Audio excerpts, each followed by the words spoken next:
I was just about to record this episode, and then Football Manager crashed on me, so let's hope it works alright this time.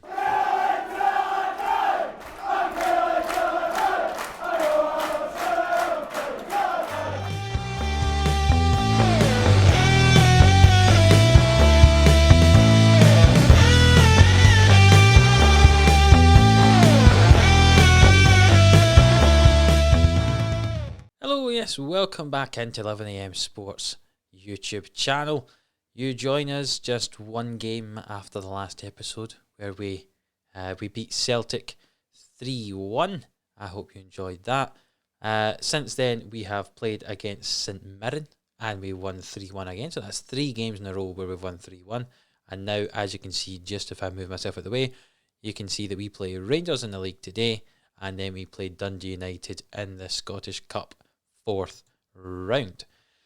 So that's today's episode.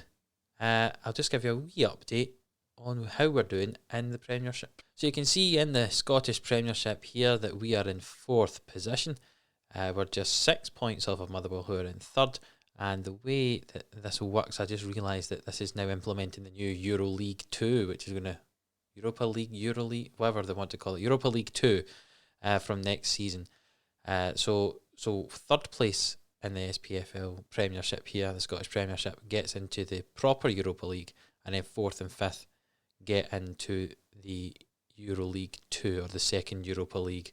That's all dependent on Scottish Cup winners and stuff, but basically 3rd gets you in Europa League, and 4th and 5th gets you in the Europa League 2. So we've kind of in a bit of a battle with Motherwell to try and get into the proper Europa League. But either way, getting into Europe is a great achievement for Killie anyway, so I really don't mind what one of them we are in. As I say, we're playing against Rangers, who are currently top of the table. I've only lost 3 games all season, so let's see if we can do the same as we did to Celtic and take some points off them. So here is a team that we're going to be playing against Rangers with. Just at the bottom here, you can see that Rory McKenzie is out injured for 3 weeks, and Thoreau's still out injured for 3 weeks as well. Rodell Richards is returning to full fitness imminently, but we're going to put him on the bench for the game today and instead play with Nicky Kabamba beside Brophy, because Kabamba, as I'm sure you saw in the last episode, had scored a few goals for us, so kind of hitting some form. You see his last 5 matches, some of them are reserve matches, but his last 5 matches, his average rating is 8.4, so certainly a man in form, and we'll get him on the pitch, even though he's slightly lacking in match fitness, get him on the pitch to score some goals, hopefully, against Rangers here. So the rest of the team is as normal. We've got Rodgers in goal, Mengi and Finlay at centre back, and we'll go with McGowan on the right and Honstrup on the left. You can see that Callum Waters is not quite at full fitness. In midfield, we'll play, I still am getting used to saying this sentence, Yaya Toure is playing in central midfield for Kilmarnock Football Club alongside Aaron Tishbola. On the wings, we'll play Chris Burke and Sam Greenwood, and up front, as we say, Kabamba alongside Eamon Brophy, who has scored 21 goals this campaign, and he'll be looking to add to that tally today against the top of the table Rangers. So here we go. The last time Rangers played, they actually lost 4-0 or 4-1. They certainly conceded 4 goals to Hamilton. So they'll be looking to come back with a vengeance, but we're obviously looking to continue this rich vein of form that we're on, and we haven't lost a game since Boxing Day. Looking at the start of the game, there's not been any highlights, but 20 minutes in, 6 shots for Rangers and none for Killie, and we've only had a quarter of the possession. But don't get me wrong, if there's no highlights, it's good enough for me. But here is the first highlight. Kamara has the ball for Rangers into Aribo. Jordan Jones, the ex-Kilmarnock player. Morelos. Jordan Jones, saved from Danny Rodgers, who's been on really, really good form recently, making some outstanding saves, and several outstanding saves, because he's had to, really. Against Celtic, I think there was 30-odd shots against them, and we only conceded a goal. Jordan Jones has still got this ball on the right-hand side, though, after that corner. Brophy's trying to track him down. Into Roof, over to Tavernier, who goes across the left-hand side. The Rangers right back moving across. Joe Aribo. Kamara has the ball back to Tavernier. It bounces about a bit here. Kamara gets the ball again. It's a long spell of play here. Kamara out to Tavernier on the right. He's back on his favoured right-hand side. Honstrup challenges, wins well, and it's Greenwood, and can Killie break? Honstrup. No, we can't break. Highlight over. Thanks FM. Thanks. We've got a free kick here. Yaya Toure swings it in towards Stuart Finlay at the back post, and it's his first goal of the season. Stuart Finlay, with only our second shot of the game, scores a fantastic header. Yaya Toure swings in the free kick, and Finlay, unmarked, rises at the back post and puts it past the Rangers goalkeeper Alan McGregor. 1-0 to Kilmarnock just before half time. But there is another highlight here. Joe Aribo has the ball for Rangers.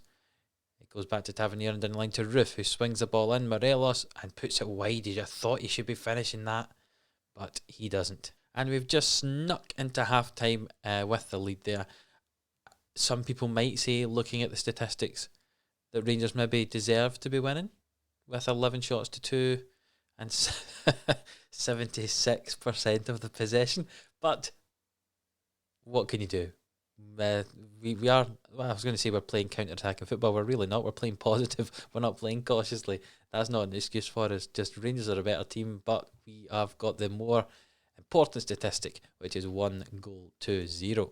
And the second half's first highlight here, 54 minutes into the game, Tavernier with the ball on the right hand side, swings it in, it's cleared by Mengi. Chris Birch collects this and it's 3-on-2. Can they make use of this? They find Nicky Kabamba on the right hand side. A majestic solo strike. They're trying to describe that. I was trying to work out if it was going to cross it or shoot it. It seemed to be saved by McGregor. It was. And Burke swings in the corner and it's cleared out to Mengi. And that's the end of the highlight. Another highlight here. Jordan Jones with the ball driving through the Kilmarnock defence. Barisic on the left swings the ball in. It's cleared, but only as far as Tavernier on the right hand side. Challenged by Greenwood. He wins it. The ball's played forward. Golson knocks it forward. And Tishbola plays it through, but it's cut out by Golson again. He's a very good centre defender. Tavernier to Roof. And Ryan Jack now comes forward. And to Morelos, who's sitting a wee bit deeper there. Aribo with the ball. Is he going to hit it? He is. It's cannoned off either the bar or the goalkeeper there. I can't quite tell in 2D, but it's not went in. That's the important thing. It's still 1-0 Killie. But there's another highlight immediately after. Roof swings the ball in. Oh, it's bounced off the crossbar. Jordan Jones has collected it on the left hand side here. End of highlight. Another highlight at the other end. Goodness me, this is a fast flowing game. Chris Burke now gets the ball back on the edge into Brophy and it's bounced off the crossbar. This is an exciting game to watch. Another highlight. Goodness me, it's end-to-end stuff. Brophy back to Honstrup. Honstrup threads it through to Brophy. Can he cut the ball over? He can. And Chris Burke at the back post. And it's 2-0 to Kilmarnock with 20 minutes to go. Some fantastic play down the left-hand side. The ball cut across that dangerous zone in the boxes around the 6-yard line. And Chris Burke at the back post finishes here. You see Brophy just beating his man for pace. Cuts across there. The defenders really don't want to be touching the ball there. And Burke slots that in. 2-0 Killie. And here's another highlight for Rangers down the left hand side. Swung over to Morelos and it's over the bar. There's 13 minutes to go, but I really don't want to make a change. I know that some of the boys are getting tired, but they're doing very well, and I just don't want to bring anyone on that's maybe lacking the kind of sharpness of the game and knowing how the game's flowing. But Rangers have got a chance here. Down the left hand side with Barisic and is well saved by Danny Rogers. Fantastic from the lad. He pumps the ball forward, but Valencia intercepts. It goes to Roof. They've got the chance to break away here, and it's wide of the goal. 7 minutes to go in the game, and Killie's still winning 2-0. Time is ticking away here for Rangers. There's 3 minutes of added time, and here's a highlight in the 92nd minute of the game. Ostrolek out on the right-hand side, drives forward, looks to swing the ball in. It goes to Kamara. It comes back out to him. It goes into Valencia. It's cleared. Burke collects it, and can he break away? Can Kilmarnock maybe get a third goal of the game? Burke down the right hand side. He gets to the byline and wins a corner kick. That surely means this it's a win for Kilmarnock here. Burke, he will swing the ball in here. It's cleared by Kamara. Burke collects it again.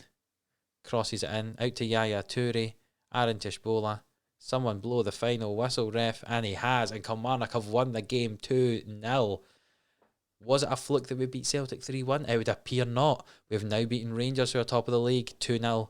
Rangers starting to slump, having just lost to Hamilton the game before this. But Kilmarnock on the rise. When you look at the statistics of the game, really, did we deserve the win? Expected goals was half of Rangers. We had half the shots. We had half the possession, really. They had 70%. We had 30%. Passes completed, 90% of their passes were completed. Only 2/3 of ours were completed. really, we were not the better team. But the important statistic, as I said earlier in the game, is we have more goals than Rangers. It means we get the 3 points. But we move on now to the 4th round of the Scottish Cup, where we look to carry this form into the game against Dundee United. So here we are, here are the two teams. We've only made one change. We've brought Richards in instead of Kabamba. The rest of the team's the same as the last game. Let's see if we continue our good form and get to the next round of the Scottish Cup. First 20 minutes, there wasn't a highlight, but here we go. First highlight of the game, and it looks like it's going the way of Dundee United.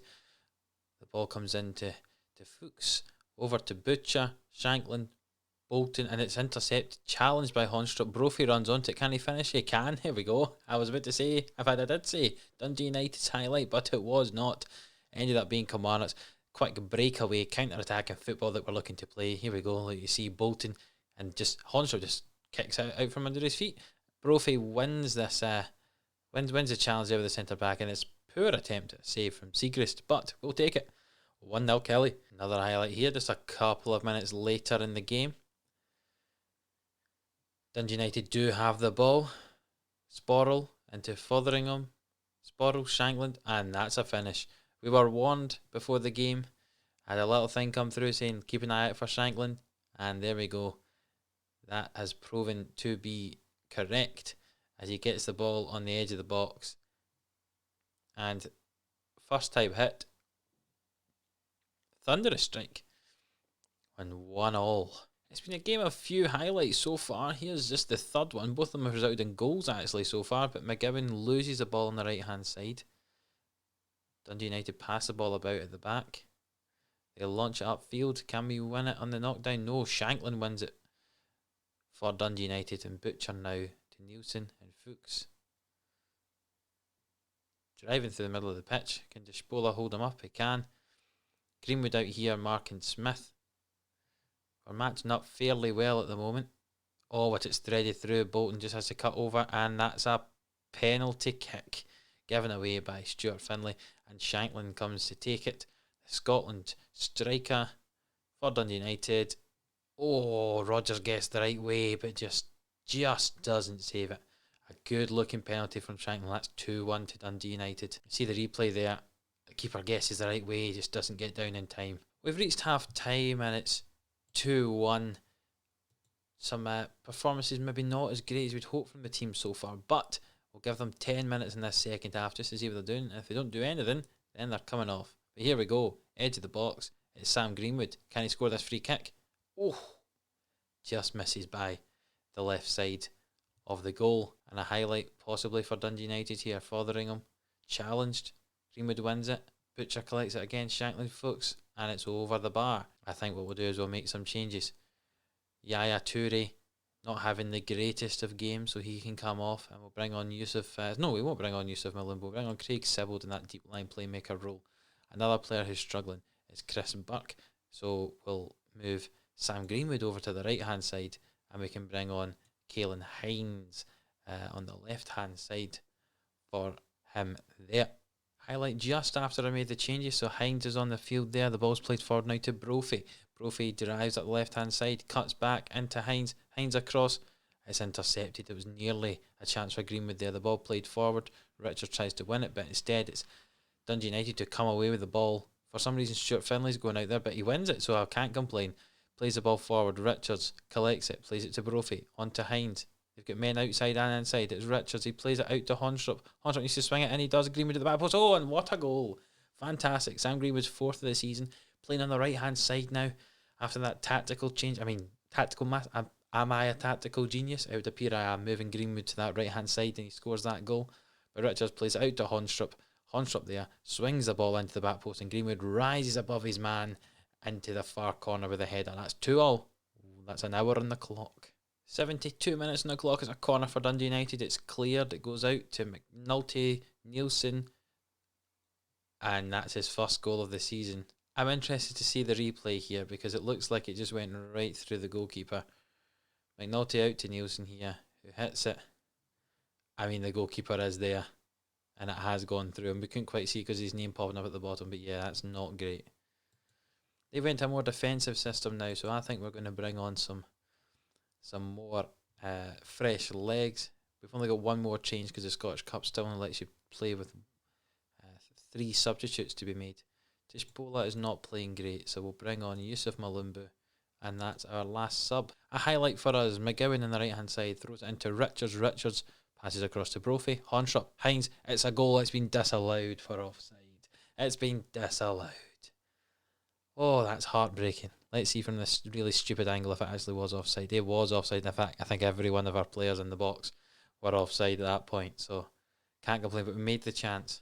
Let's change to an attacking mentality of the last 5 minutes, see if that helps. Hornstrop with a throw-in on their left-hand side into Hines.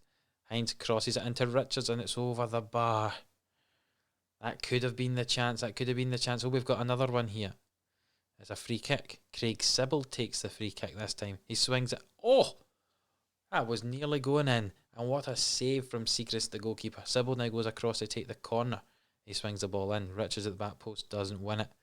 McGowan instead collects on the edge of the area, and the end of the highlight. Thanks, Football Manager.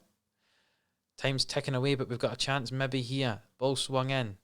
Nothing comes from it. Menge back out to Sybil. He swings it in. It's Brophy. It's a goal. That's enough. It's another offside goal. Oh, goodness me. Oh, it wasn't even Brophy. It was offside. It was Brophy. I don't know. At some point they were offside. It's hard to see from that replay. The time ticks away and we lose in the Scottish Cup 4th round. It's a very disappointing defeat, especially having beaten the Old Firm, both the Old Firm in the last few games. Losing at home to Dundee United is very disappointing. But I suppose the only positive thing about this is that when you look at our schedule here, and I'll just move me out the way so you can actually see it, we do play Dundee United in the next game, which is in the Scottish Premiership. So we could get our revenge there. What we'll do, however, is we'll come back and we'll play the Motherwell game and the Aberdeen game, because they're the last 2 games before the split. It looks like we're going to get in the top 6, but we just want to make sure. So those last 2 games could be important in case we can't get into the split. And they're against Motherwell, who we're competing with for 3rd place at the moment, and Aberdeen, who in theory should really be in the top 6, but they're just at the moment scraping into the top 6 at the moment. But there's a chance if we lose all our games that between now and then that these could be important for who gets in the top 6. So as I say, last 2 games of the season before the split happens, Motherwell and Aberdeen will be the next episode, and then we'll see what our fixtures are like for the post-split section. If you enjoyed this video, please do leave a like, subscribe to the channel, share it with all your friends who are enjoying Football Manager content this year on Football Manager 21, and we'll see you next time. See you then.